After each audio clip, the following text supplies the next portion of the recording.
Una buona giornata, ben trovati, eccoci in diretta, prima edizione di questo martedì 4 giugno, grazie a tutti voi naturalmente che costantemente ci ascoltate, ci saranno tanti collegamenti, tanta cronaca oggi e parleremo più tardi anche di animali, ma ora dovremo essere in grado di andare subito con la cronaca in diretta. Vedo già collegata dal Palazzo di Giustizia la nostra Daniela Sizzia, perché non solo si sta aspettando l'esito di un importante processo, quello per il doppio femminicidio nel rogo di Castagnole, ma ci sono anche delle novità, davvero una notizia che non avremmo mai voluto darvi. Eccola qua, la 38enne travolta e finita in un canale ieri in strada Ovest a Treviso.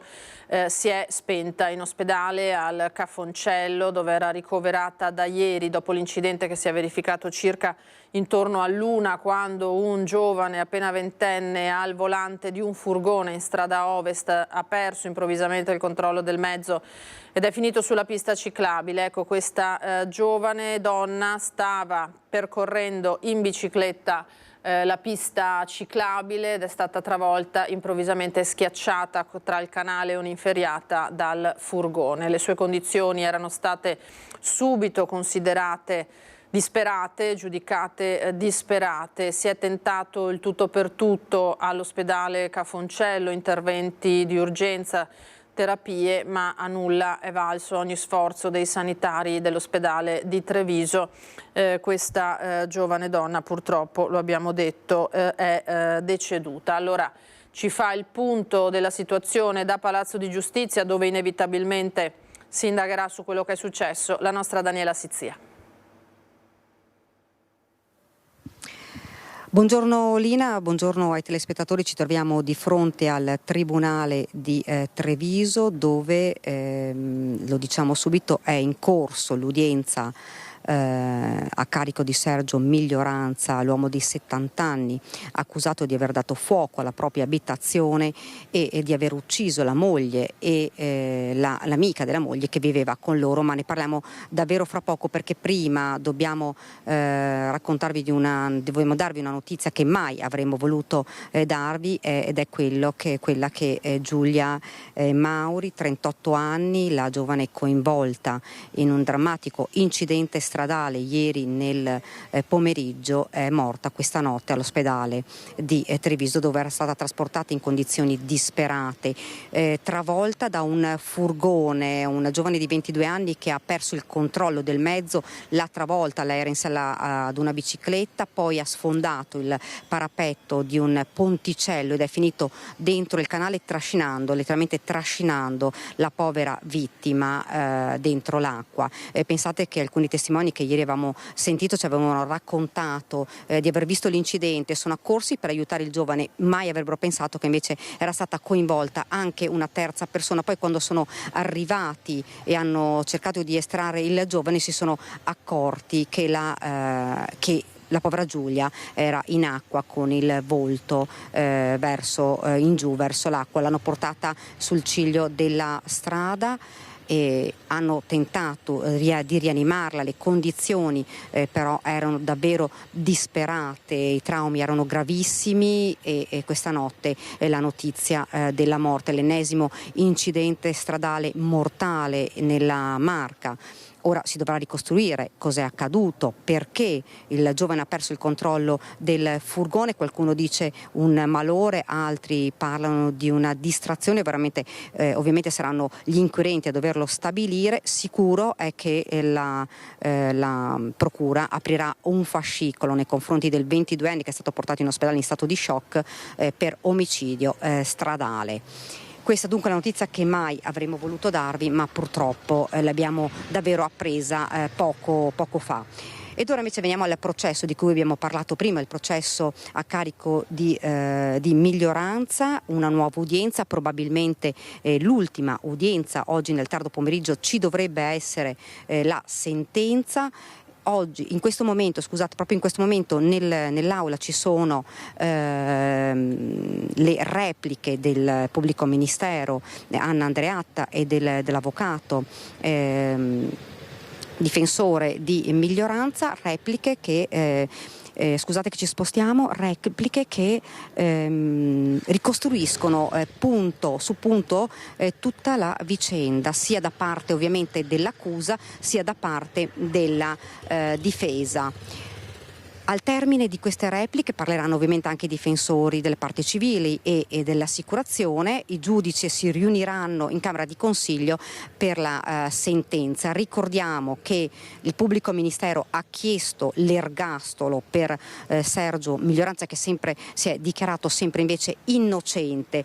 Un rogo divampato a Castagnole di Paese, lo ricordiamo nel 2020 a giugno in piena pandemia, inneschi che secondo l'accusa Miglioranza avrebbe posizionata all'interno e all'esterno dell'abitazione, poi avrebbe acceso e avrebbero causato proprio questi inneschi un rogo talmente imponente che le donne purtroppo non sono riuscite ad uscire e sono rimaste intrappolate tra le fiamme. A morire, lo ricordiamo, Franca Fava, 68 anni, la moglie di Miglioranza, e una 72enne Fiorella Sandre che viveva con loro. Secondo l'accusa l'uomo puntava a riscuotere il premio assicurativo sulla vita della moglie e ovviamente accusa questo è l'elemento dell'accusa. La difesa dice che secondo lui, oggi l'ha ribadito in aula, Miglioranza non aveva proprio alba di poter riscuotere questa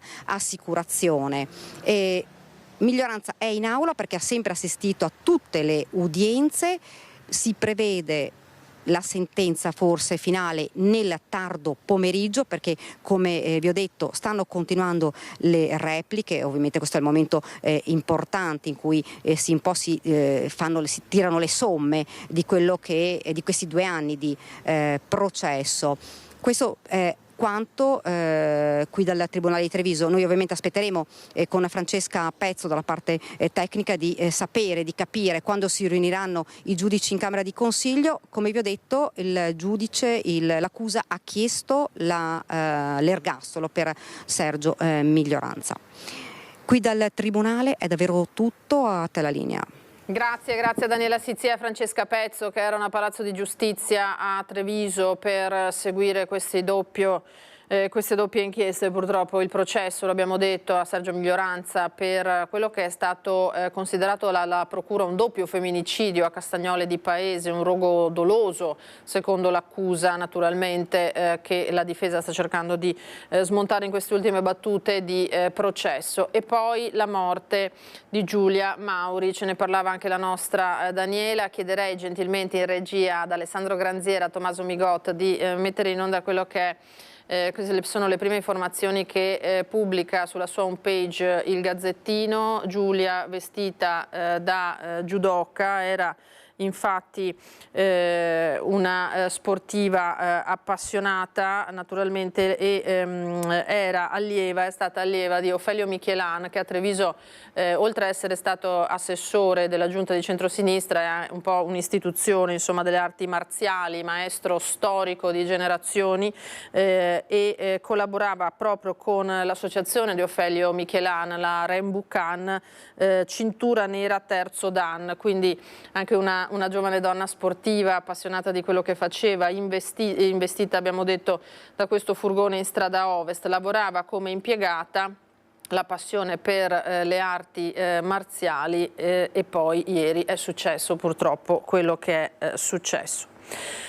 Andiamo adesso, perché dovremo avere in collegamento in diretta il nostro Mirko Cavallin, eccolo qua, insieme a Simone Merlo da Galliera Veneta, dove ieri si sono vissuti momenti davvero drammatici, ennesimo, gravissimo infortunio sul lavoro, 4 operai che hanno perso i sensi per aver inalato i fumi di una cisterna a cui stavano effettuando la manutenzione. Siamo in diretta dunque da Galliera Veneta con i colleghi. A te Mirko, buongiorno.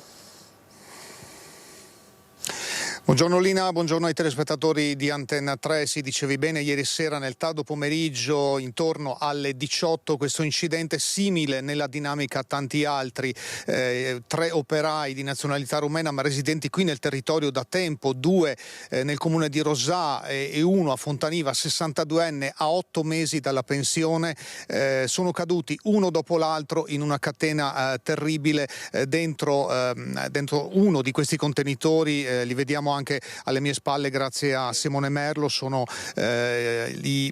appunto i contenitori da trasporto stradale che vengono utilizzati e qui sistemati, aggiustati, coibentati, sabbiati. Era il loro lavoro normale e da quanto ci ha detto il sindaco di Galliera Veneta Italo Perfetti, questa è un'azienda molto accorta per quanto riguarda la sicurezza. Il sindaco ci ha chiesto riservo perché era qui ieri sera, ha visto appunto i momenti del soccorso e però cercheremo di intercettarlo più tardi per una dichiarazione. Intanto direi di fare il punto sulle condizioni dei 4 feriti, 3 a Padova, 1 a Treviso, nel servizio preparato da Valentina Visentin. Sono ancora gravi le condizioni dei 4 lavoratori caduti ieri in una cisterna di Catrame durante delle operazioni di manutenzione che si stavano svolgendo all'interno della ditta SMV di Galliera Veneta. 3 di loro sono ricoverati all'ospedale di Padova, 2 in condizioni molto critiche in terapia intensiva, il terzo grave in osservazione ma in via di miglioramento. Il quarto operaio invece è ricoverato in condizioni disperate a Treviso. Tra i feriti c'è anche Walter Franco, 54 anni di Cassola, titolare dell'azienda. I 3 dipendenti hanno invece 47, 50 e 62 anni, 2 vivono a Rosà e 1 a Fontaniva. Le condizioni sono critiche perché oltre alle ustioni i lavoratori hanno respirato esalazioni tossiche e hanno subito danni alle vie respiratorie. La dinamica dell'incidente è al vaglio dei tecnici dello Spisal. Secondo una prima ricostruzione si tratterebbe di una catena drammatica. Il primo operaio ha perso i sensi inalando i fumi nocivi ed è caduto dentro. 2 colleghi nel tentativo di salvarlo sono svenuti anche loro, ma le loro urla hanno attirato l'attenzione del titolare che ha cercato di aiutarli e mentre stava cadendo è stato salvato dai dipendenti di una ditta vicina che poi hanno subito allertato i soccorsi. Del titolare possiamo dire, ce l'ha riferito il sindaco di Cassola, Aldo Maroso, che ha trasferito l'azienda qui nel 2016 dopo che la sua sede precedente è stata diciamo sfrattata dai lavori della superstrada pedemontana veneta. Era qui, sono circa 6-7 gli operai, una parente appunto di Walter Franco che lavora qui ed è stato lui l'ultimo a cercare di salvare i suoi 3 operai che conosceva bene e da tempo lavoravano qui con lui.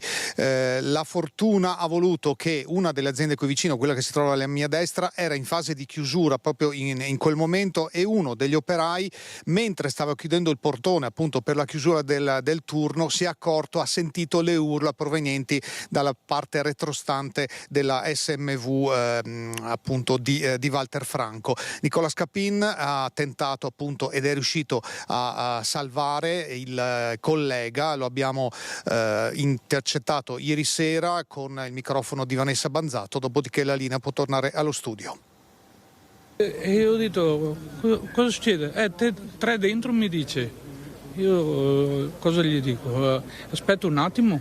Sì. Quando gli dico aspetta un attimo, lui sta per entrare e da là in 20 secondi ha già preso sonno. Cioè tu dici i fumi che lui respirava, esatto, l'ha fatto crollare, esatto. Quindi la quarta persona aveva dato l'allarme, però poi è finito dentro? Metà e metà dentro e metà fuori. E su quello siamo andati sopra, allora abbiamo alzato, tirato fuori, però c'era ancora 3 persone dentro. Dopo abbiamo chiamato il pronto soccorso e 118, quello che serve, e quando è arrivato i vigili del fuoco ci ha detto datemi una mano a tirare fuori le persone e abbiamo tirato fuori Walter che è il titolare e dopo mi hanno detto, il mio titolare mi ha detto vieni via e sono andato. Anche il titolare era dentro? Sì, il titolare Walter era dentro, l'ho tirato fuori e dopo ho dovuto venire via e c'era le persone addette. Lei è stato appunto ha sentito gente che urlava? All'inizio. È stata la persona che vi ha avvertito che poi è finito dentro? Sì, e dopo l'abbiamo tirato fuori, che era il primo. Il primo lo abbiamo tirato fuori e dopo per secondo abbiamo tirato fuori Walter e dopo gli altri due non ho più visto, sono venuto via. Quindi. Il titolare era cosciente quando l'avete tirato fuori? Respirava a malapena. E anche l'altra persona? Sì, però speriamo. Dentro la cisterna cosa c'è? Betume. C'era. Catrame. Quindi i fumi possono averli storditi? Sì, in 20 secondi erano andati tutti. No, si sentiva l'odore anche da fuori a 10 metri, era molto acre il profumo. Il fatto che fossero scivolati? No, era proprio il gas li ha fatti addormentare. In 20 secondi? Sì. Pochissimo proprio. 20 secondi per il tempo di dirgli non andare giù a metà tra Scala e era già che si era già addormentato. Questo era un dipendente, quindi Sì. il quinto fuori, no? No, il quarto. Il quarto fuori e 3 erano... 3 dentro. Ok. Erano in 4. Ok. Grazie a Mirko Cavallina e Simone Merlo, queste erano le voci raccolte dalla nostra Vanessa Banzato ieri a Galliera, dove ha cercato di raccontare l'evoluzione di questa situazione. Sappiamo che gli operai e il titolare che sono rimasti vittime di questo infortunio sono ricoverati in ospedale, condizioni serie, naturalmente vi daremo tutti gli aggiornamenti anche di questo. Risiedono sostanzialmente tra la zona del Bassanese e l'Alta Padovana, 2 a Rosà, 1 a Cassola e un altro a Fontaniva. Torniamo su quella che è la notizia che vi abbiamo dato in apertura, che per Treviso naturalmente è una notizia importante, in qualche modo attesa, viste le drammatiche condizioni in cui questa giovane donna era stata soccorsa ieri pomeriggio, al primissimo pomeriggio, era l'1 in Viale della Repubblica. Dunque Giulia Mauri non ce l'ha fatta, impiegata di 38 anni, qui siamo sull'home page della Tribuna che ci propone un'altra foto ancora di questa giovane che abbiamo già detto, appassionata di sport, qui la vediamo durante una passeggiata in montagna, travolta da un furgone, è morta appunto dopo poche ore in ospedale e, come ci diceva la nostra Daniela Sizia prima dal Tribunale, sarà ora la Procura a cercare di far luce su eventuali responsabilità a carico del giovane di 22 anni che era alla guida del furgone che ha improvvisamente sbandato invadendo la pista ciclabile e poi finendo dentro al Botteniga con appunto il mezzo e trascinando, schiacciando anche Giulia. Ieri sul posto c'era Marta Marangon per noi e ha raccolto una serie di testimonianze relative proprio anche alle condizioni di questo giovane di 22 anni che ora sarà necessariamente indagato con l'accusa di omicidio stradale. Probabilmente è stato colto da malore, hanno detto ai nostri microfoni, parlano i colleghi del giovane alla guida appunto del mezzo. Sono in corso le indagini, gli accertamenti della polizia locale. Pesanti sono state naturalmente ieri anche le ripercussioni a livello di traffico. È stato portato all'ospedale anche lui sotto shock, non parlava, non diceva niente. Fisicamente pare stia bene, però altro non si sa, anche noi adesso dobbiamo raggiungere in ospedale. I colleghi dell'autista 22enne del furgone non sanno capacitarsi di quanto sia accaduto, ancora non si sa perché il giovane che lavora per una ditta nel settore energetico abbia perso improvvisamente il controllo mentre procedeva in strada ovest verso l'Estiore seguito da un altro mezzo aziendale. Qualcuno ipotizza il malore. Era come svenuto, ha perso i sensi e non si è reso conto di uscire fuori strada ed ha preso appunto il lato destro della strada, uscendo dalla carreggiata e andando nel fiume, e ha preso dentro una ragazza. Saranno ora le indagini ad accertare le cause e l'esatta dinamica dell'incidente. Sul posto le pattuglie della Polizia Locale di Treviso e di Vigili del Fuoco che hanno messo in sicurezza strada e ponticello danneggiati dall'impatto. I pompieri hanno anche a lungo scandagliato il canale per recuperare la bici della donna, dall'esame della quale potrebbero arrivare importanti dettagli. Viale della Repubblica è stato chiuso al traffico per quasi 3 ore in attesa dei rilievi e dell'intervento dei Vigili del Fuoco, con pesanti ripercussioni anche sul traffico cittadino. Molte le persone che sono scese in strada a vedere cosa fosse accaduto. Le sirene dei pompieri, dell'ambulanza e basta. Perché io abito di là non sono sulla strada e quindi non sapevo che cosa fosse accaduto. Cioè un incidente sì, ma non quanto tanto grave. Queste dunque le testimonianze raccolte al momento e poi è andata, come vi abbiamo raccontato, con la vittima di questo incidente che purtroppo non ce l'ha fatta. Da una giovane donna a un'altra, Giada Zanola, c'è la polizia alla ricerca del cellulare della giovane donna che sarebbe stata uccisa a Vigonza. Ieri sera grandissima commozione alla fiaccolata per lei. Ci colleghiamo allora in diretta da Vigonza con Valentina Visentina e Federico Cibotto per tutti gli aggiornamenti. Sì, buongiorno Lina, siamo a Vigonza, siamo all'esterno della casa dove abitava Giada Zanola e il compagno Andrea Favero accusato dell'omicidio e come vedete dalle immagini la polizia scientifica è al lavoro per si cerca soprattutto il cellulare di Giada Zanola, cellulare dove ci sarebbero le foto che la ragazza ha mandato nei giorni prima di morire alle amiche con chimosi e lividi, segni della violenza che si scatenava ad ogni litigio con il compagno. Li vedete al lavoro, la polizia scientifica è arrivata questa mattina fin dalle prime luci dell'alba, erano verso le 7:30 circa, si stanno concentrando le ricerche, prima si sono concentrate nel giardino, anche nel pozzo, perché è possibile che Andrea Favero abbia gettato il cellulare nel pozzo che state vedendo inquadrato in questo momento dal collega Federico Cibotto. Pochi minuti fa invece tutti gli agenti della polizia scientifica sono entrati all'interno dell'abitazione anche con delle valigette per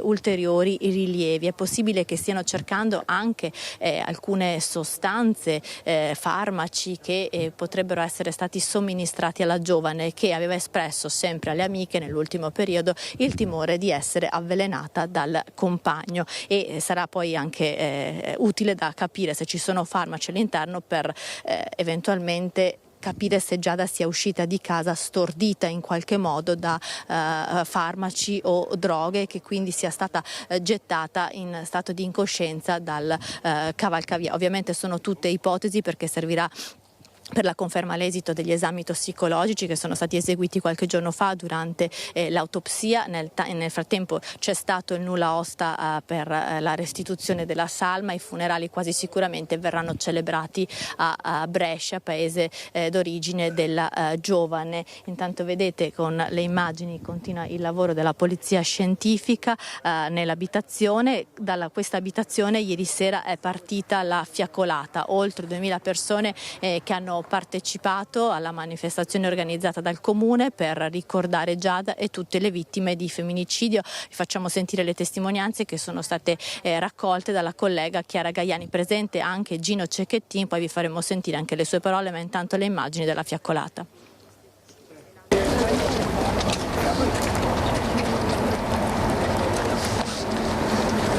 Un cammino composto, le fiaccole rosse accese, il silenzio. Alle spalle del cartello "L'amore non uccide", Gino Zanola, il papà di Giada e i suoi figli Daniel e Federica.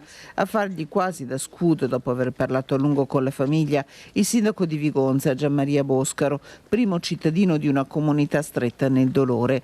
Dalla casa di Giada 2000 persone raggiungono il cavalcavia di Via Prati e qui un brivido scuote tutti. Preghiamo perché il Signore accolga Giada e tutte le donne vittime di violenza fra le sue braccia e tocchi il cuore di Andrea e di tutti coloro che si rendono responsabili di violenze contro le donne. Io penso anche che questa fiaccolata rappresenti una foresta che cresce sempre di più, di gente che ha deciso di dire basta a questi fatti, di dire basta alla violenza nei confronti delle donne. Non solo il papà e i fratelli di Giada Zanola, sono degli zii e dei cugini arrivati da Brescia, queste rose blu.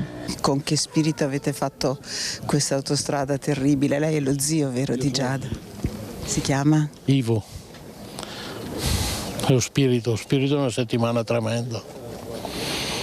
Passata a pensare sempre a lei. L'aveva sentita da poco Giada? Sì, sarà stato un mesetto, ma non c'era nessun problema. A loro l'abbraccio di Gino Cecchettin, che qui doveva esserci, perché ogni donna che muore è un dolore che si aggiunge a dolore. Tra i presenti gli amici di Giada. Enzo conosce il nuovo compagno della donna. Io lavoro dove Giada doveva iniziare. Mi ha fatto gli auguri per il mio 40° compleanno, che ho compiuto gli anni il martedì, dopo il mercoledì sappiamo bene cosa è successo. Molto speciale, molto sorridente, molto solare, una ragazza amabile. Da uomo che effetto le fa a leggere queste cose? Mi vengono i brividi. Non riuscirei mai, neanche a immaginare una cosa del genere, sinceramente. Tanti non la conoscevano, ma qui dovevano esserci. E ho la maglia rossa per comunque portare un messaggio, insomma, che noi donne soprattutto siamo abbastanza deboli in questo contesto. Mi piacerebbe che queste manifestazioni servissero a sensibilizzare le donne a scappare prima che sia troppo tardi, perché tanto non penso che la vinceremo mai sta battaglia. L'unica cosa è metterci in salvo. Continuiamo ad assistere impotenti a questi eventi. Stavamo proprio commentando prima con i nostri amici che il verso di Salvatore Quasimodo, l'uomo del mio tempo, non è cambiato nulla. 3 generazioni di donne qui per Giada. Bisogna, fin da piccola deve essere presente in certe situazioni, è inutile nascondere. Ho 9 anni. Come mai sei qui? Sono qua per soltanto dimostrare per Giada il nostro appoggio e anche per suo figlio, perché è stata una morte crudele, perché non se lo meritava, secondo me, anche se non la conoscevo non se lo meritava. E intanto è stato portato fuori questo sacco azzurro dalla polizia, che sta andando avanti e indietro dall'esterno all'interno dell'abitazione, quindi continuano le ricerche all'interno dell'abitazione. All'interno del sacco vediamo dovrebbero esserci degli indumenti, quindi molto probabilmente verranno analizzati anche questi indumenti. Come dicevamo ieri sera c'era anche Gino Cecchettin, il papà di Giulia, alla fiaccolata. Io vi restituisco la linea, vi lascio con le sue parole, ovviamente se ci sono novità Lina vi faremo sapere. Io ogni femminicidio rivivo Giulia, quindi è dura per me, però adesso io voglio stare vicino alla famiglia e agli amici di Giada e questa sera facciamo questo. Io sto facendo delle cose con Fondazione Giulia e lì darò operatività a tutto quello che ho in mente di fare. E poi ci sono delle occasioni come queste dove bisogna rispettare un attimo il lutto e raccoglierci, riflettere e capire perché queste cose continuano a succedere. Questo è quello che mi sento di dire. Capire perché queste cose continuano a succedere, così Gino Cecchettin. Allora noi prima di andare alla nostra Ilaria Marchiori che ci parla di cronaca sindacale, vi diamo un'ultima ora perché purtroppo davvero non mancano le brutte notizie. Dalla Marca Trevigiana in particolare è morto l'ex sottosegretario della Lega Giampaolo Dozzo, è stato trovato senza vita nella sua abitazione di Quinto, da quanto si legge oggi 4 giugno. Aveva 69 anni, quindi non certo anziano, una notizia che ha creato sgomento nella comunità, tra chi lo conosceva e anche naturalmente nel mondo della politica. Era uno dei primi leghisti trevigiani con ruoli poi di particolare importanza, era entrato appunto nell'ambiente anche parlamentare dagli anni 80 in poi, aveva svolto 4 legislature, per cui una figura di spicco senza dubbio della Lega trevigiana. Adesso cercheremo anche noi di capire cosa è successo e cosa ha portato purtroppo al decesso. Andiamo da Ilaria Marchiori, che vedo con i sindacati che protestano oggi un po' in tutti i centri. Siamo a Marghera, in questo caso l'ambito è quello della ristorazione collettiva, una protesta inscenata davanti a Confindustria. Buongiorno Ilaria, e a Sandro Ponchio per la parte tecnica. Sì, buongiorno a Tellina, buongiorno ai nostri telespettatori. Ci troviamo proprio qui, come hai detto tu, di fronte alla sede di Confindustria Alvega a Marghera, dove i sindacati con i lavoratori sono arrivati partendo da qualche chilometro più in là dalla Pala Expo, dove si sono riuniti. Allora, insieme a noi ci sono Andrea Brignoli, segretario di Filcams CGIL. Allora, dicevamo, quanto prendono questi lavoratori all'ora? Questi lavoratori e lavoratrici della ristorazione collettiva e pubblici esercizi prendono sotto i 9 euro lordi all'ora, cioè parliamo magari di 7 euro netti, per capire un attimo, e questo è salario detto povero. E oltre a essere salario povero è anche salario sfruttato, perché questi lavoratori garantiscono la produzione attraverso la loro presenza, le loro fatiche, le loro professionalità, e tutto questo oggi non gli viene riconosciuto. Le associazioni imprenditoriali si sono fatte esose nelle loro richieste, vogliono ledere i diritti base dei lavoratori con delle modifiche che sostanzialmente, se ti danno un aumento, dall'altra parte si prendono indietro i soldi da parte del lavoratore, e quindi è inaccettabile. Da qua c'è stato l'abbandono del tavolo della trattativa da parte di associazioni imprenditoriali associate a Confindustria, che è Angem e Anir, che rappresentano le multinazionali, le aziende più importanti, multinazionali SPA, che sono la Sodexo, per fare dei nomi, la Compass Group, la Dusman, la Vivenda Gruppo Cascina e la Compass Group. E ecco, anche perché parliamo di mansioni che non sono proprio leggere. Assolutamente, sono mansioni di fatica, e l'altro problema è che oggi per guadagnare di più le imprese fanno lavorare sotto organico, con meno ore di lavoro. È un settore dove ci lavorano prevalentemente donne, e dopo qualche anno di attività lavorativa in questo settore si ammalano tutte, che va dall'ernia al disco, al tunnel carpale, a ernie cervicali, a protesi alle ginocchia, alle anche.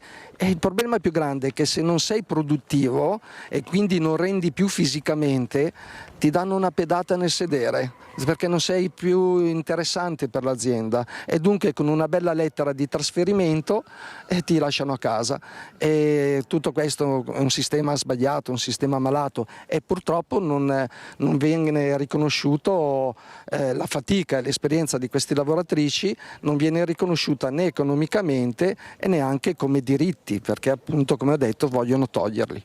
Ecco, dunque quali sono le vostre richieste? Perché siete venuti qui di fronte alla sede di Confindustria? Tra l'altro c'è stato anche un incontro poco fa. Nicola Pegoraro, segretario generale FISA-SCAT CISL. Ma diciamo, le cose sono molte, sono dall'azzeramento dei permessi, sono da togliere la 13ª, sono, come diceva il collega, il non aumento del salario con un'inflazione che è alle stelle, che tutti vediamo, e tante di queste persone sono quelle che daranno una mano negli ospedali per i nostri familiari, nelle case di riposo, nelle scuole, nelle mense della prefettura, della questura. Quindi saranno persone che adopereranno, non faranno le ferie quest'estate per dare una mano alle persone che invece sono in ferie.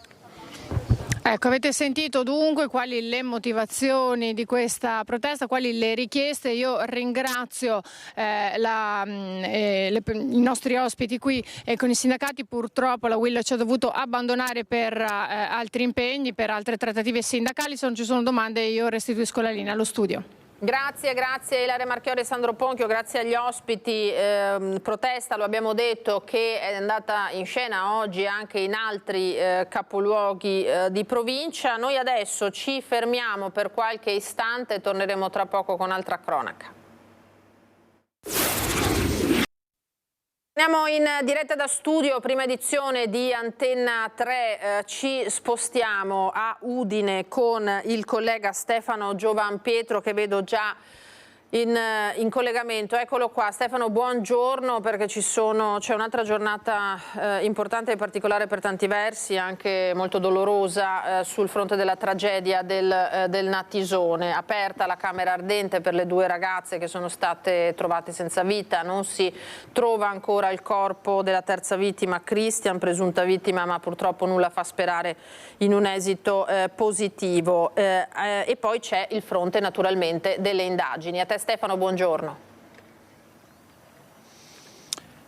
Sì, grazie per la linea, hai detto assolutamente bene. Oggi è l'ennesima giornata molto difficile, dura, da quel 31 maggio, da quando c'è stata la tragedia sul fiume Natisone. È una giornata in cui siamo su un doppio fronte, uno prettamente emotivo, l'altro giudiziario. Partiamo proprio da quest'ultimo, perché comunque è anche una situazione molto importante quella che c'è stata oggi con la conferenza stampa alle ore 11 al comando dei Carabinieri di Udine, dove il procuratore di Udine Massimo Lia ha tenuto una conferenza stampa e ha chiarito subito in apertura che è stata aperta un'indagine per omicidio colposo contro ignoti. Chiaro che è una situazione in cui si va soltanto a verificare non condotte commissive ma soltanto omissive per quello che riguarda le tempistiche dei soccorsi, se tutto è stato fatto nei crismi del massimo possibile o se qualcosa è venuto meno. È un atto dovuto, qualcuno aggiunge anche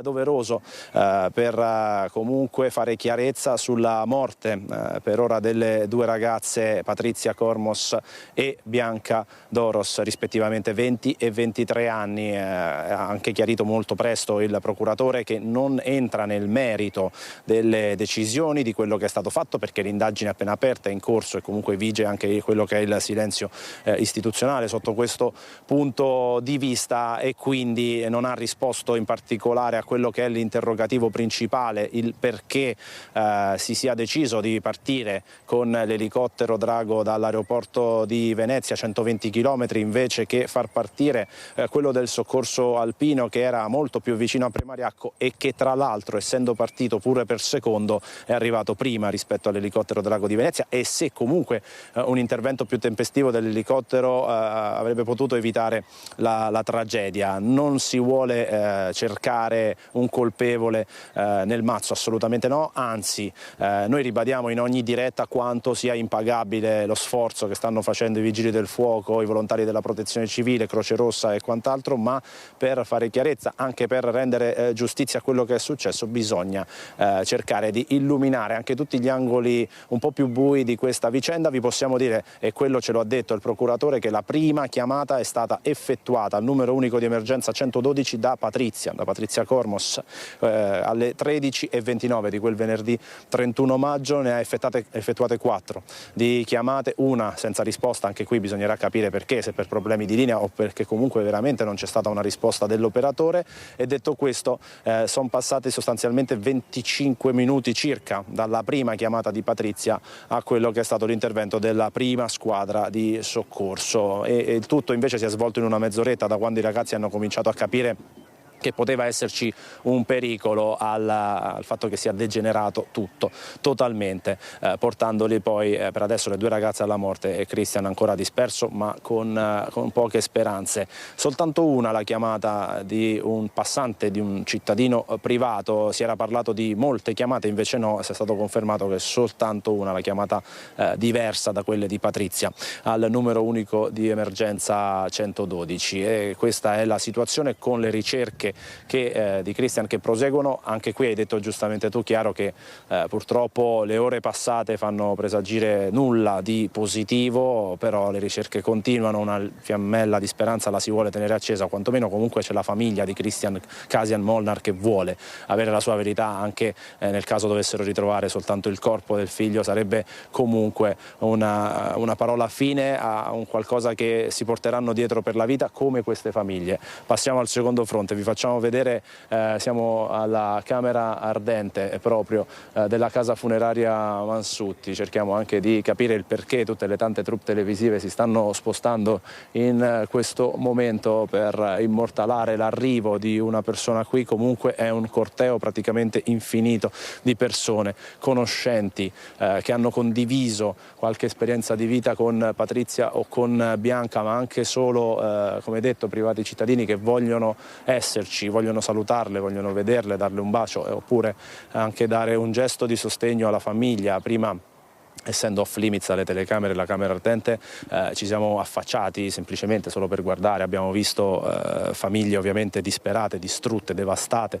da questo lutto, con tra l'altro vi diamo delle informazioni da quella che è tradizione rumena. Le ragazze sono vestite con abiti da sposa, questo è proprio il cerimoniale. Staranno qui dalle 8:30 alle 18:30 della giornata di oggi, così come per domani. Per altre 10 ore sarà aperta la camera ardente, alle 16 una funzione religiosa ortodossa e poi la partenza delle salme, così come delle famiglie, per la Romania, dove verranno sepolte, dove ci saranno tutti i riti funebri che sono predisposti. Davvero è un clima di profonda tristezza qui, di commozione, ed è qualcosa anche di difficile da descrivere, con tante lacrime e, come dicevo prima, tante domande che purtroppo non troveranno risposta, se non il doverle metabolizzare. Sta uscendo tra l'altro adesso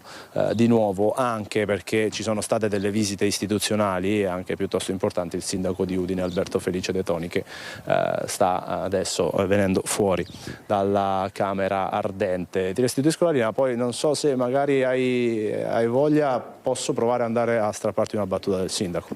Assolutamente, assolutamente Stefano, grazie infinite, hai reso benissimo quella che è l'atmosfera purtroppo che si vive lì. Grazie, e quando vorrai volentieri. Allora noi, in attesa eventualmente di ricollegarci con il collega, andiamo a vedere quello che è stato il momento del ritrovamento, no? Con tutte le emozioni che possiamo solo immaginare, dei due corpi da parte delle squadre di soccorso, con il lavoro degli psicologi, che è fondamentale purtroppo di fronte a tragedie di cui è davvero complesso farsi una ragione come questa. Lo sforzo delle ricerche è teso sempre a mantenere viva la fiammella di speranza, ed è difficile, forse impossibile, immaginare la tremenda sensazione di chi è impegnato 24 ore al giorno su questo frangente, e quando la scoperta arriva, ma a venire ritrovato è soltanto il corpo. Un colpo durissimo per chi, come il volontario Emanuele Marini, ha dovuto toccare con mano lo sgretolamento delle speranze delle famiglie di Patrizia e di Bianca, pensando alle giovani vite spezzate in maniera così tragica. Si va perché si spera di dare una mano. Si va perché sarebbe bello trovare le persone vive, no? È difficile. Toccare con mano certe cose va oltre qualsiasi preparazione. Io ho alcune preparazioni a livello acquatico, ma è difficile perché quando sei lì che devi tirarla fuori da un anfratto, pensi magari ai figli che hai a casa, pensi si poteva fare qualcosa prima. Ho avuto, non so, non mi ritengo fortunato di averla trovata, però sì, sono contento che sia conclusa la cosa, perlomeno, perché è difficile per i genitori che aspettano. Per questo conta il supporto psicologico, è fondamentale, anche se le risposte alle domande probabilmente non arriveranno mai. Confrontarsi, parlare, sfogarsi, a pensare a tutte queste cose ci pensano gli psicologi, che al campo base delle ricerche fronteggiano un fardello davvero pesante. Ovviamente gestioni difficili, di sentimenti difficili, e quindi si cerca di mantenere comunque la presenza e il supporto, anche se i momenti che vivono le famiglie sono diversi. Rimane un grandioso punto di domanda, e il lavoro che si è fatto è stato quello di cercare di interrompere queste domande in questo momento per lasciar fluire quello che è il dolore e la sofferenza naturale, e insomma sarà un tempo molto lungo, insomma, per rispondere a questa domanda, se mai si troverà risposta. Ma la risposta la chiederanno, come diceva prima il collega, le stesse famiglie, l'intera comunità, e dunque dopo l'apertura del fascicolo senza indagati iscritti da parte della Procura, anche il Ministro della Protezione Civile ha chiesto di vederci chiaro sui soccorsi che sono intervenuti dopo l'allarme lanciato dai ragazzi investiti dalla piena del Natisone. Al prefetto di Udine è stata chiesta una dettagliata relazione. Verrà il tempo delle domande e delle risposte, ora c'è il dolore da far fluire, una tragedia da metabolizzare. Per i familiari di Patrizia, Bianca e Christian un fardello che le accompagnerà per tutta la vita, ma è inevitabile che gli interrogativi ci siano già adesso e qualcuno deve dare una risposta, anche solo per allontanare definitivamente il sospetto che qualcosa nella macchina dei soccorsi non abbia funzionato come si deve. La procura ha aperto un fascicolo senza indagati che mira appunto a fare solo chiarezza. Il ministro della Protezione Civile Nello Musumeci ha chiesto al prefetto di Udine Domenico Lione di preparare una dettagliata relazione sulle prime attività di intervento dopo l'allarme lanciato dai 3 ragazzi travolti dalla piena. Atti dovuti, non certo stimolati dalle polemiche alimentate sui social. Questo è bene sottolinearlo. Il primo atto dei magistrati è stata la richiesta di acquisizione dei tabulati relativi alle chiamate di aiuto. L'iniziativa della Procura mira anche a verificare se tra i vari enti coinvolti nei soccorsi ci siano stati problemi di procedure. Si discute se invece di attivare l'elicottero dei Vigili del Fuoco di Venezia non fosse più opportuno attivare quello del soccorso sanitario della Sores del Friuli Venezia Giulia, con un tecnico del soccorso alpino a bordo. Fare chiarezza è quanto mai opportuno, lo si deve a Patrizia, Bianca e Christian, alle famiglie ed ai soccorritori che hanno fatto il possibile e anche di più. Questi dunque gli aggiornamenti che ci arrivano da Udine. Allora andiamo avanti con la cronaca. Abbiamo parlato del drammatico infortunio di Galliera Veneta con 4 operai intossicati, 4 lavoratori, 3 operai e il titolare intossicati ieri dalle esalazioni di una cisterna. Allora nel Padovano proprio ieri c'è stato un altro infortunio sul lavoro. A Borgo Veneto un operaio è stato travolto da una lamiera. Ferito al collo da una lamiera, a Borgo Veneto l'ennesimo infortunio sul lavoro, mentre a Galliera Veneta 4 operai rimanevano gravemente ustionati dalle esalazioni dopo essere caduti in una cisterna nella bassa padovana. Negli stessi minuti si stava consumando un altro incidente. Un uomo di 37 anni, dipendente di un'azienda di carpenteria, la Brigato SRL, specializzata nel taglio laser, è stato travolto da una lamiera mentre lavorava con una macchina piegatrice. L'operaio ha riportato una profonda ferita al collo. L'elisoccorso si è alzato in volo da Padova e ha portato il ferito in ospedale, dove è stato sottoposto ad un intervento chirurgico vascolare. Le sue condizioni sono critiche. Sul luogo dell'infortunio sul lavoro lo Spisal di Conselve e i carabinieri della compagnia di Este. Rimaniamo nel Padovano, anzi andiamo proprio a Padova perché ci sono state lunghe code e rallentamenti durati ore stamattina lungo la tangenziale nord della città per un incidente avvenuto poco dopo le 7:15 in corso 13 giugno in direzione Padova Est tra Limena e Vigo d'Arzere. Ripercussioni anche lungo corso Australia che è rimasto bloccato a causa di un secondo incidente che ha coinvolto una moto. Sul posto si sono recate ambulanze e polizia locale. Torniamo sul caso delle multe dei Velox di Cadoneghe. C'è stato l'ennesimo rinvio dell'udienza preliminare a carico dell'ex comandante dei Vigili. Caso Velox, ancora nulla di fatto e tempi che si annunciano molto lunghi. Rinviata al 1 luglio l'udienza preliminare dove si doveva decidere se mandare a processo l'ex comandante della Polizia Municipale di Cadoneghe Gianpietro Moro, accusato di falso materiale in atti pubblici e tentata concussione. A causa di problemi di salute l'ex comandante non era presente in aula e solo nella prossima udienza sarà possibile capire se riuscirà ad esserlo in futuro. Non un nulla di fatto. All'udienza si sono costituiti come parti civili il comune di Cadoneghe, il sindaco Schiesaro, alcuni multati, presente anche lo sportello del consumatore che informa che per costituirsi parte civile c'è ancora tempo fino alle 12 del 1 luglio prossimo.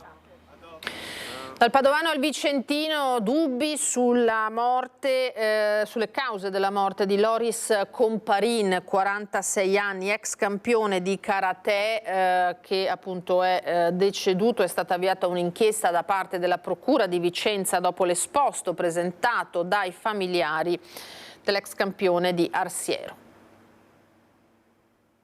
Un'inchiesta per accertare le cause della morte di Loris Comparin, il campione di karate deceduto venerdì all'età di 46 anni. La procura ha deciso di effettuare un'autopsia sul corpo del 4 volte campione del mondo che potrebbe essere effettuata già venerdì. Per questo è stata annullata la cerimonia funebre che si sarebbe dovuta celebrare domani ad Arsiero. Andrà chiarito se l'uomo possa essere morto di setticemia. I familiari che hanno presentato un esposto ricordano che Loris era stato colpito da forti dolore alla gola e febbre e per questo si era rivolto al proprio medico di base per farsi prescrivere appositi farmaci. Il 15 maggio scorso però l'aggravarsi delle condizioni mediche ha costretto l'uomo a rivolgersi al pronto soccorso, da dove però era stato dimesso. Tornato successivamente era stato infine ricoverato. L'infezione alla gola sarebbe peggiorata nelle settimane successive fino alla morte dell'uomo. E la Guardia di Finanza di Vicenza ha sequestrato un'area adibita a deposito incontrollato di rifiuti e c'è stata anche una denuncia. I finanzieri della compagnia di Arzignano hanno sequestrato un'area pertinenziale ad un'autoofficina nella provincia di Vicenza in cui giacevano tonnellate di rifiuti speciali anche pericolosi, con il rischio di sversamento nel terreno di sostanze nocive per l'ambiente. Hanno scoperto un deposito di rifiuti speciali, pericolosi e non pericolosi, dove sono state rinvenute decine di veicoli a motore in stato di abbandono perché privi di parti interne, meccaniche ed elettriche e in pessimo stato di conservazione, nonché contenitori di olio minerale esausto e filtri olio usati esposti agli agenti atmosferici, materiale ferroso vario, cumuli di rifiuti di vario genere per circa 50 tonnellate complessive. Scattata la denuncia. Ancora a Vicenza, in centro storico, per una spaccata in gelateria con i malviventi che hanno infranto la vetrata, scappando con pochi spiccioli. La rabbia degli esercenti che fanno i conti con le infrazioni, non se ne può più, dicono. Sono venuti due individui a sfondarci il vetro dell'entrata per tentare di arrabattarsi qualche spicciolo della cassa che c'era, ma adesso nessuno lascia più sostanza in cassa. Pochi spiccioli lasciati come fondo cassa e sono scappati immortalati dalle telecamere di videosorveglianza dopo aver spaccato il vetro più stretto della porta d'ingresso per poi entrare. Ma quello che resta per la gelateria Brustolon di Contrapusterla sono i danni da riparare, vetrate da risistemare, tamponate momentaneamente con un pannello di legno. È stato più tutto il danno tran dopo di dover pulire, arrabattarsi per riuscire a tenere chiuse le porte durante le notti finché non venissero a sistemarle. I danni e la pulizia, perché ovviamente sfondando si sono tagliati, più tutta la rottura di scatole che ci sta dietro. Ecco. Esercizio pubblico che fa i conti con almeno un'infrazione all'anno e oltre ai colpi andati a segno ci sono quelli tentati anche in altri locali, nelle immediate vicinanze del centro, come è successo in Contrà Santa Lucia. Si rinnova l'SOS a tutela delle attività commerciali, spesso nel mirino dei balordi. Non se ne può più, la gente è esasperata perché noi ormai ogni anno abbiamo continuamente infrazioni di questo genere. Queste persone, qualsiasi esse siano, rimangono sempre impunite. E a Padova i carabinieri in via Pioveghetto hanno fermato e controllato un gruppo di ragazzi e per uno di loro, un 17enne italiano di Albignasego, è scattata la denuncia. All'interno del proprio zaino aveva un coltello da cucina lungo, pensate, 27 centimetri e una pistola giocattolo con tappo rosso. Il coltello è stato sequestrato e il minore, affidato ai genitori, è stato denunciato per porto abusivo di oggetti atti a offendere. Si è tolto la vita in carcere il 31enne romeno che lo scorso febbraio, in preda ai fumi dell'alcol, lo ricorderete, aveva accoltellato il titolare bengalese di un bar in Corso del Popolo a Mestre. A 2 mesi dal suo arresto per tentato omicidio, il 31enne di origine rumena che lo scorso aprile è stato arrestato per l'accoltellamento del barista bengalese avvenuto il 26 febbraio in Corso del Popolo a Mestre, si è tolto la vita nel carcere di Santa Maria Maggiore dove era detenuto. Ha approfittato del momento in cui i compagni di cella non c'erano.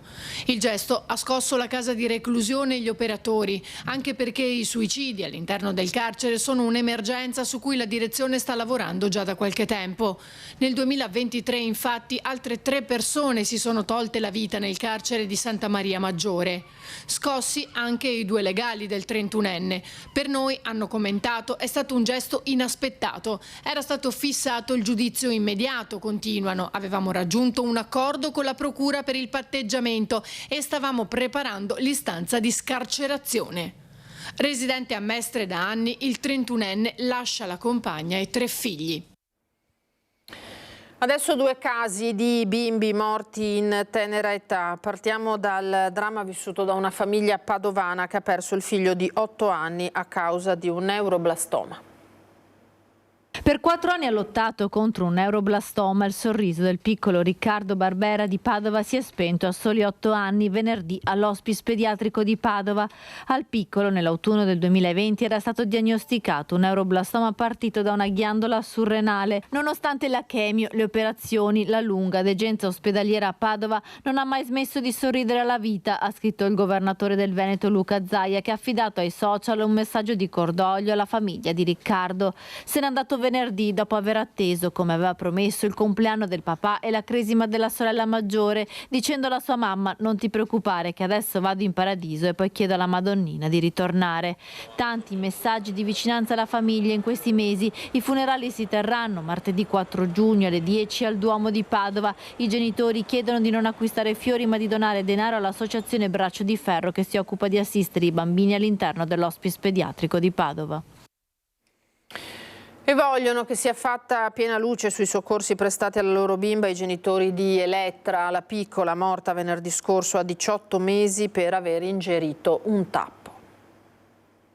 Ci siamo svegliati questa mattina dopo 3 giorni che praticamente non dormiamo e stiamo cercando un po' di racimolare i pezzi di quello che resta di noi per poi insomma cercare di capire cosa fare e cosa non fare. Non si danno pace Ivan Friselli ed Emily Massarotto, i genitori della piccola Elettra che ha perso la vita dopo aver ingerito un tappo in plastica mentre era a casa insieme a loro al Lido di Venezia.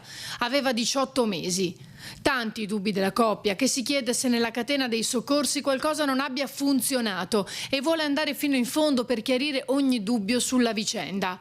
Elettra infatti è stata portata prima al monoblocco del pronto soccorso del Lido, dove è stato poi chiamato l'elisoccorso da Treviso, che una volta atterrato con dei paramedici a bordo non è ripartito per un guasto al motore. Quindi si è reso necessario l'intervento di un secondo elicottero, questa volta da Padova, dove la bimba poi si è spenta.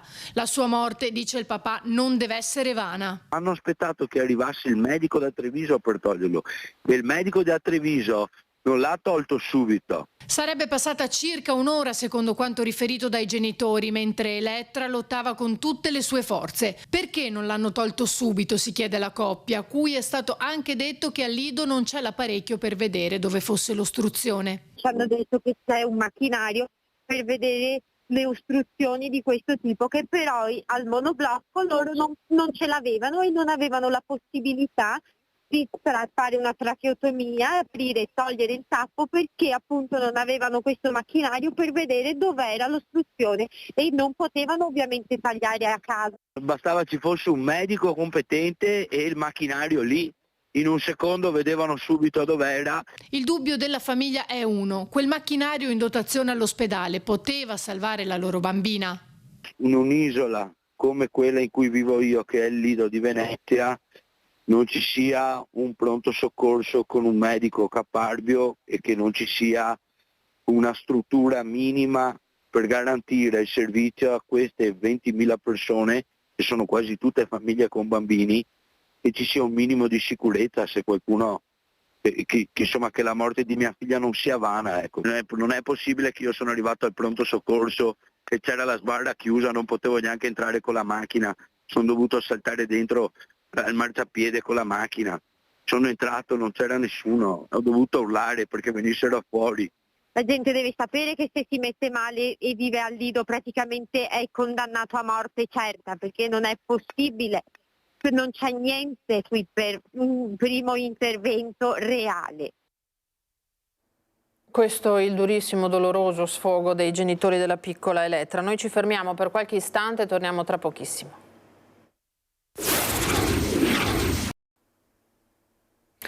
Ritorniamo in diretta da studio, ben trovati, grazie come sempre per essere numerosi a seguirci. Ultima parte di questa nostra prima edizione, alleggeriamo un pochino i temi davvero impegnativi, purtroppo la cronaca di questi giorni non fa sconti. Allora, parliamo di animali selvatici ed animali anche in difficoltà, quindi che hanno bisogno di aiuto. Saluto e ringrazio gli ospiti che sono collegati in diretta dalla sede della provincia di Treviso, rappresentanti del CRAS, dunque Maria Teresa Miori, che è la dirigente naturalmente di questa importante struttura, il centro di recupero della fauna selvatica. Buongiorno e ben trovato. Al medico veterinario responsabile del CRAS Marco Martini e Luciano Rocchino, che è referente delle guardie per l'ambiente del CRAS. Buongiorno a tutti e bentrovati e grazie per la disponibilità soprattutto. Buongiorno. Allora, dottoressa Miori, innanzitutto come sta andando l'attività del CRAS? È un periodo impegnativo la primavera solitamente, ci sono senza dubbio nuovi nati che magari hanno necessità, c'è la natura un po' in fermento e possiamo immaginare che abbiate anche numerose chiamate. Facciamo un po' il punto dell'attività del vostro centro. Sì, allora il centro recupero fauna selvatica che si trova della provincia di Treviso, che si trova all'interno del Parco dello Storga, è una funzione che la provincia di Treviso svolge su delega della regione Veneto.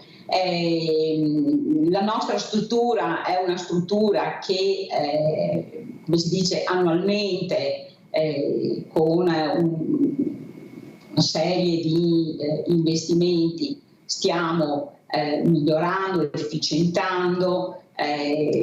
Quest'anno abbiamo sistemato anche la zona di ricovero degli ungulati, abbiamo preso la macchina per fare i raggi, abbiamo messo l'aria condizionata, abbiamo comprato frigoriferi nuovi per lo stoccaggio del cibo. Insomma, cerchiamo sempre di migliorare l'aspetto gestionale, anche grazie alle collaborazioni, alle sinergie intense che abbiamo da un lato con il dottor Martini, che è il nostro direttore sanitario del CRAS, che si spende sempre con grande passione e grande impegno, e anche il suo personale, e l'ingegner Rocchino, che è qui in rappresentanza delle guardie per l'ambiente, che supportano l'attività del nostro CRAS, che ci tengo a precisare è forse l'unico in tutto il Veneto che fa un servizio H24. Noi abbiamo un servizio che risponde alle segnalazioni dei cittadini per 24 ore. L'ingegner Rocchino lo fa dalle 4 del pomeriggio alle 9 della mattina e il personale della provincia stanziato al CRAS invece lo fa dalle 9 della mattina alle 4 del pomeriggio. Tutte le attività di recupero sono per il 99% fatte dalle guardie per l'ambiente, che ringrazio perché sono tutti volontari, quindi sono tutte persone che donano il loro tempo al benessere degli animali. Gli animali di cui noi ci occupiamo sono gli animali, diciamo, a sangue caldo. Tutti gli animali selvatici a sangue caldo, quindi no tartarughe, no serpenti. State facendo passare alcuni dei nostri ospiti tutti i tipi di uccelli protetti, gli ungulati, come si dice, le volpi, i tassi, le lepri, i ricci, le faine. Poi le tartarughe no, noi non abbiamo competenza sulle tartarughe, visto che passavo una foto della tartaruga, lo dico perché quando le persone ci chiamano dobbiamo indirizzarle a un altro servizio regionale che invece è deputato a seguire questo spazio. L'attività è intensa. Dottoressa, quanti ospiti avete più o meno in questo momento?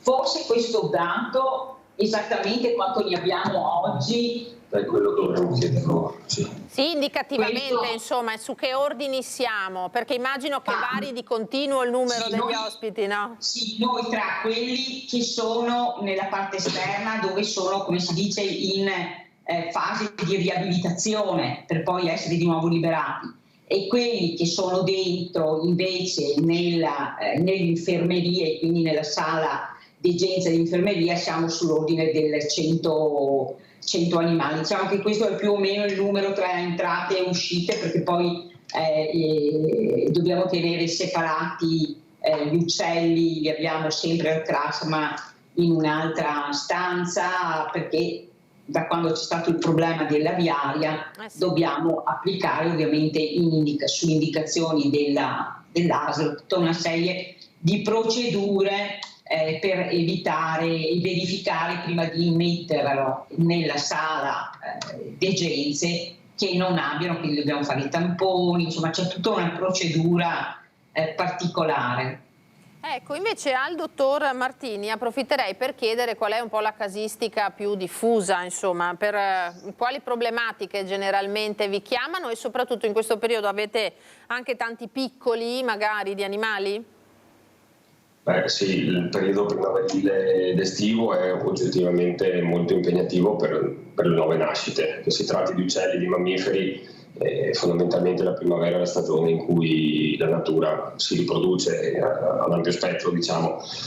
A parte queste, le casistiche principali purtroppo sono sempre legate a traumi o diciamo a danni legati in qualche modo all'antropizzazione, che vanno appunto dai traumi contro le auto, contro le vetrate, contro manufatti di vario genere, ha anche l'impatto che gli animali domestici spesso hanno sul selvatico.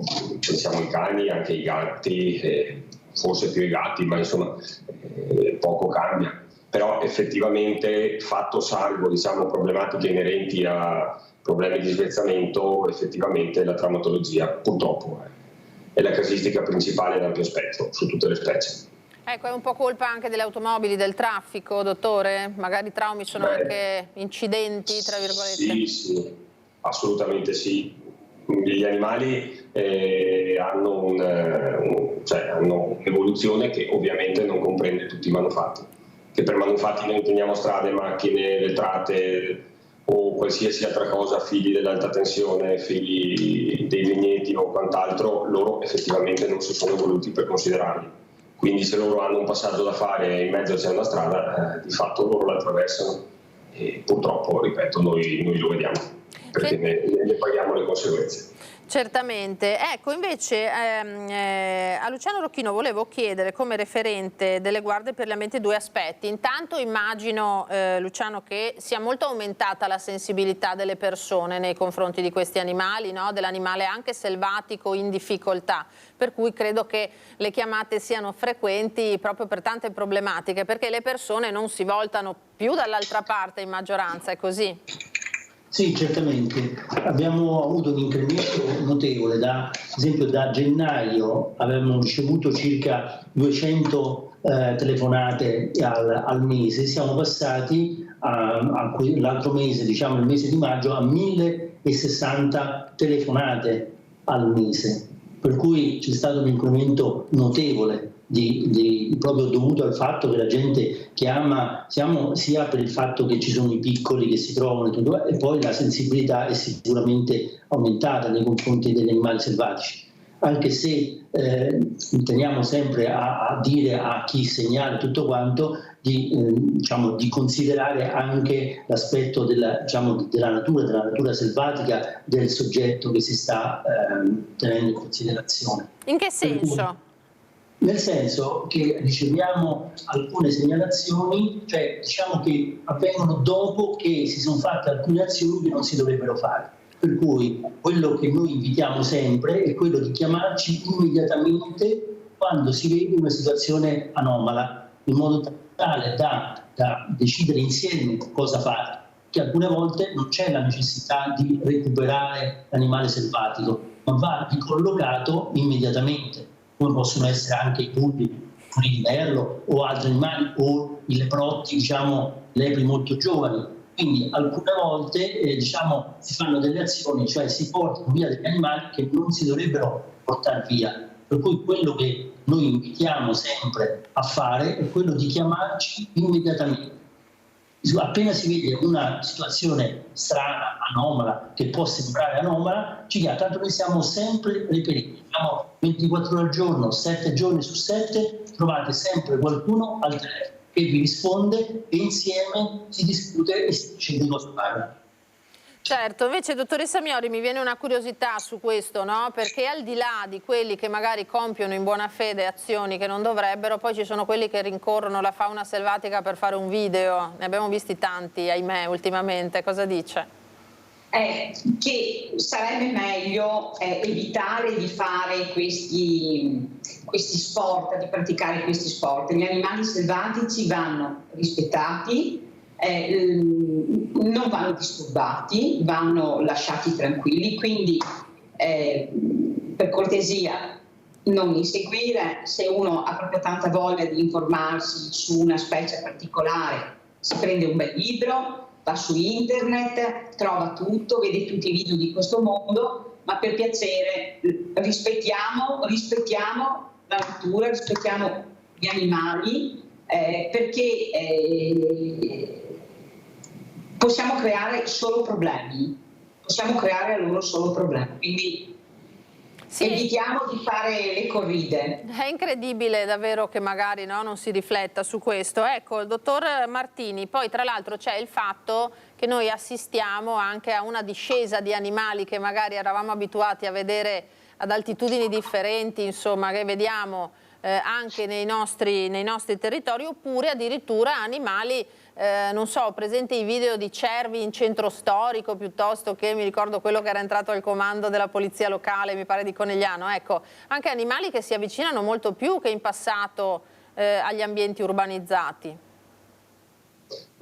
Assolutamente sì, diciamo che vanno considerati due fenomeni, uno banalmente naturale, nel senso che ogni popolazione, al di là della specie di appartenenza, tende ad espandere il suo areale. Questo è abbastanza fisiologico. Tra l'altro in provincia di Treviso scorre il Piave, che può sembrare un dato banale, ma in realtà è un corridoio faunistico notevole. Vorrei quasi dire che ormai è rimasto l'unico corridoio faunistico, nel senso che, come accennavamo prima, l'antropizzazione effettivamente sta creando sempre più problemi e sta invadendo sempre più spazi, quindi in realtà a volte il discorso andrebbe fatto un po' a rovescio, nel senso che da un lato ci sono gli animali che si espandono, dall'altro siamo noi che ci espandiamo sempre più verso zone prima diciamo non toccate più di tanto, e di conseguenza è abbastanza logico poi aspettarsi che ci siano delle interazioni sempre maggiori tra il selvatico e la specie umana. Ecco, allora proprio a questo proposito chiederei alla regia di mandare in onda, qui siamo in un ambito specifico, insomma, no? Il servizio che abbiamo realizzato sul lupo che si sta girando da settimane invece nella zona del Piave, tra Maserada, Breda di Piave, arrivando appunto anche in questo caso vicino alle case. È stato avvistato nei giorni scorsi a Spresiano con il sindaco che si è rivolto ai cittadini con un comunicato. Sentiamolo. Non lasciare fuori rifiuto organico che possa attirare la fauna selvatica e quindi anche il lupo, e tenere anche i propri animali al guinzaglio e possibilmente non tenerli fuori alla notte per evitare incontri. E poi soprattutto, se ci si dovesse trovare di fronte al lupo, si chiede di non interagire con lo stesso né tantomeno di seguirlo. Il lupo è in paese, il sindaco prende provvedimenti. Diramato un avviso ai cittadini con indicazioni dettagliate su come comportarsi in caso di avvistamento e per prevenire la sua visita nei cortili delle case. È un avviso che oggi abbiamo pubblicato un po' dappertutto, abbiamo cercato di pubblicizzare in maniera corposa.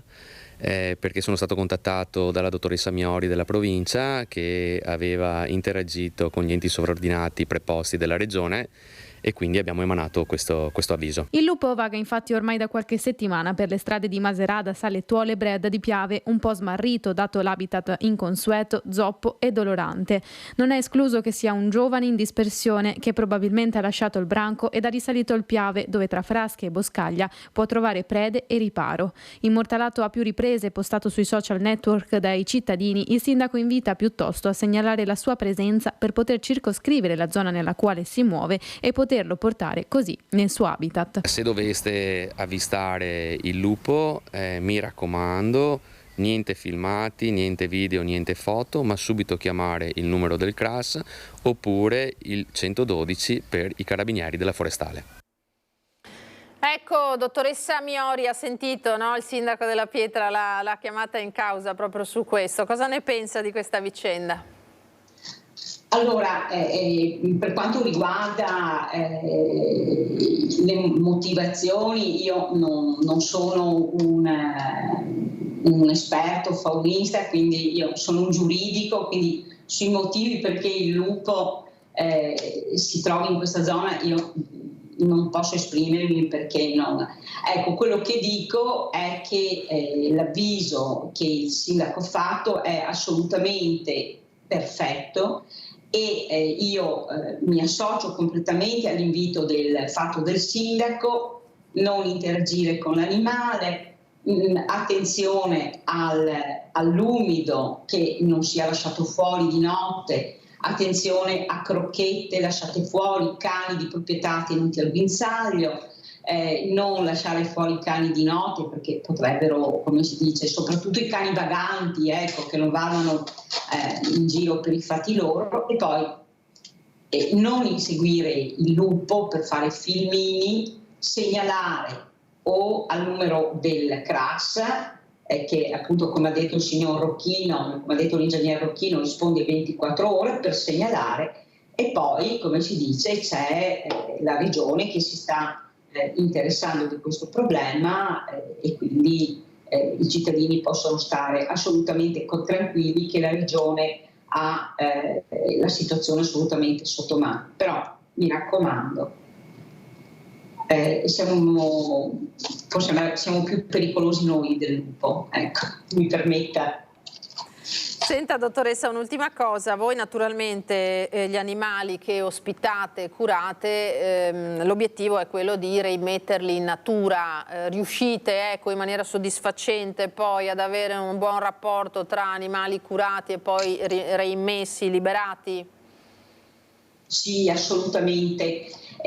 La nostra finalità è la finalità di legge, cioè proprio la legge regionale istitutiva del CRAS.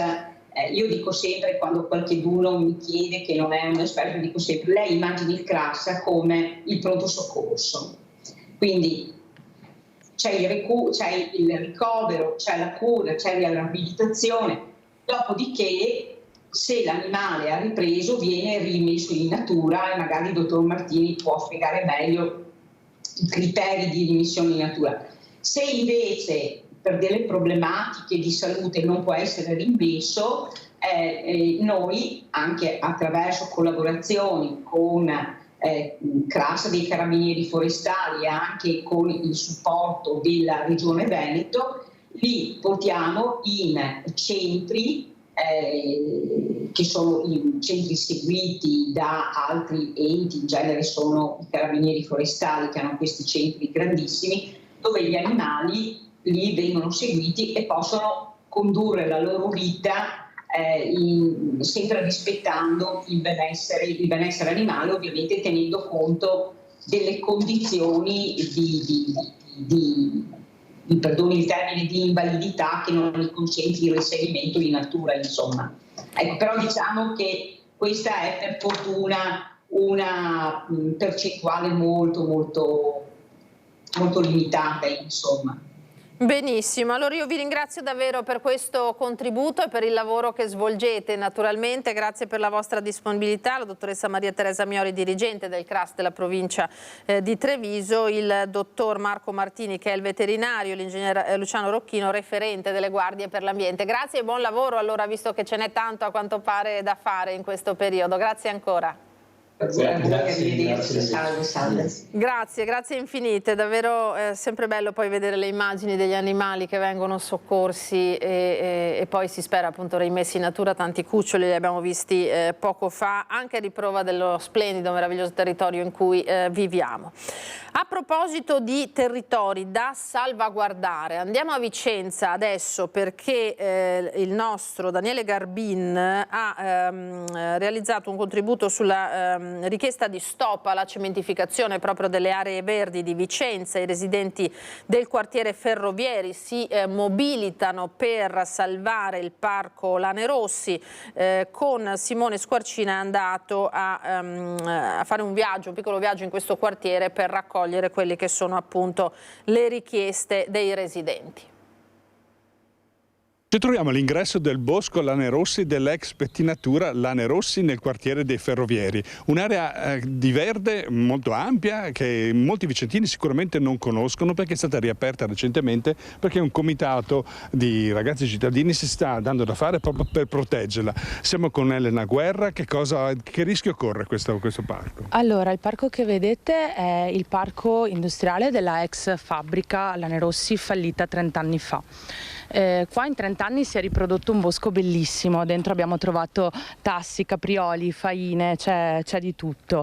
E il rischio che corre questo parco, questo bosco, è quello di diventare cantiere industriale, che per definizione è un'opera temporanea, per cui noi ci troviamo di fronte al fatto che dove c'è il verde e dove ci sono gli alberi verrà fatto il cemento per i cantieri del TAV. No? Esatto. Questo è il cantiere. Questo è. Non è solo il cantiere, ma c'è anche la strada, la nuova via dell'Arsenale, che mangerà un pezzo di bosco. Okay? In questo bosco sappiamo che c'è anche una ricca biodiversità e soprattutto delle eccellenze, un'unicità. Di che cosa stiamo parlando? Stiamo parlando del liquidambar, che è questo albero centenario che ha delle dimensioni particolarissime, visto che è cresciuto completamente spontaneo. Dove si trova lì nella piantina? Nella piantina del liquidambar, adesso andiamo a vederlo, però è circa qua, quindi in mezzo al cantiere. Ecco, noi siamo andati a vederlo proprio con la responsabile, per cui adesso sentiamo l'intervista e vi portiamo a visitarlo. Questa è la pianta, l'albero più importante del parco. Avrà senz'altro un centinaio d'anni, è cresciuto in modo splendido, speciale, probabilmente proprio perché questo parco questo bosco gode anche di tanti alberi che l'hanno aiutato. Ha una circonferenza del tronco di più di 4 metri, ha dei rami, una circonferenza dei rami che raggiunge senz'altro i 30 metri. Questo albero deve essere protetto. Questo albero non potrà essere toccato, ma non potrà essere toccato anche il suo contesto, perché l'albero non può vivere senza ciò che lo circonda. In caso volessero continuare con questo ecocidio, l'omicidio di questo bosco e quindi della nostra salute, siamo pronti anche a salire su queste piattaforme per difendere questi alberi. Un patrimonio incredibile, mai avrei pensato che ci fosse una tanta biodiversità e soprattutto un esemplare così importante. È importante che la battaglia la state portando avanti con una petizione. Sì, c'è una petizione che si può trovare su Change e si può firmare, che ha superato le 23.000 firme, quindi ha avuto un ottimo riscontro. L'altra sera è stata fatta una fiaccolata e nonostante il diluvio eravamo in 600 convinti a dire che i boschi vanno difesi, perché il punto è non si può difendere solo un albero, per quanto importante sia. Questo è greenwashing. L'ambientalismo vero è salvare i boschi, salvare il verde e tutelare la salute di tutti. E soprattutto è un'opera importante per il quartiere. Grazie Daniele Garbin e Simone Squarcina, grazie all'ospite naturalmente. Allora, si chiamano Gabriele e Leonardo, hanno 28 e 24 anni, sono i mastri ferrai più giovani d'Italia a proposito di salvaguardia, in questo caso dei mestieri che rischiano di scomparire. Sono fratelli di Carbonera, provincia di Treviso, hanno rilevato l'azienda di famiglia, è una passione, ci hanno detto, che abbiamo fin da piccoli. Noi rappresentiamo la terza generazione di mastri ferrai. Gabriele e Leonardo Vazzoler, di 28 e 24 anni, sono i due fabbri più giovani d'Italia. Questi due fratelli possiedono e gestiscono con dedizione l'attività di famiglia nella bottega che hanno rilevato dal padre Maurizio a Carbonera. La loro storia è un esempio di passione, tradizione e impegno. Oggi, con determinazione e competenza, da 3 anni sono alla guida dell'attività dopo aver concluso i loro studi. Abbiamo iniziato pulendo l'azienda, dando una mano ai dipendenti, a mio papà, e piano piano abbiamo iniziato a imparare le varie tecniche. La passione per la lavorazione del ferro li ha uniti. Con abilità e creatività trasformano il metallo in opere d'arte, dai cancelli alle ringhiere, dai lampadari alle sculture. La loro abilità nel modellare il ferro è un dono che hanno coltivato con passione e dedizione. In un mondo sempre più tecnologico, Gabriele e Leonardo ci ricordano l'importanza di preservare le antiche arti e mestieri. Sperano di espandere la loro realtà, ma non solo. Di coinvolgere altri giovani nella nostra età e soprattutto creare una sorta di comunicazione con altre aziende, di collaborazioni per creare nuove idee, nuovi prodotti. Di far sì che il ferro battuto torni in voga, inizi a piacere sempre di più, un po' come una volta, e stiamo infatti lavorando molto su questo aspetto, cercando di trovare forme più minimali, più esili, più pulite, adatte anche alla contemporaneità. Custodi di un'arte millenaria, la loro storia dimostra che la passione e l'impegno possono trasformare un mestiere in una vera e propria vocazione. Il padre, poco lontano, li osserva. Lei li guarda con tanto affetto e orgoglio. Sì, molto. E sto qua a cercare di coordinarli e di insegnargli quello che posso, più possibile che posso insegnargli. Emozionato? Sì, molto. Questa è la bella storia raccolta dal nostro Nicola Marcato, l'avete sentito a Carbonera. Allora siamo in chiusura, vi ricordo questa sera, oggi è martedì, si parla naturalmente di politica, ormai siamo agli sgoccioli, le elezioni sono alle porte. Luca Spavanetto di Fratelli d'Italia, Carlo Pasqualetto di Azione, Siamo Europei, Gianluca Schiavone di Pace, Terra, Dignità, Alessandro Manera della Lega, Alessandra Moretti del Partito Democratico, la collega del Gazzettino Alda Vanzan, gli ospiti della puntata di questa sera di Ring, come sempre in onda dalle 21.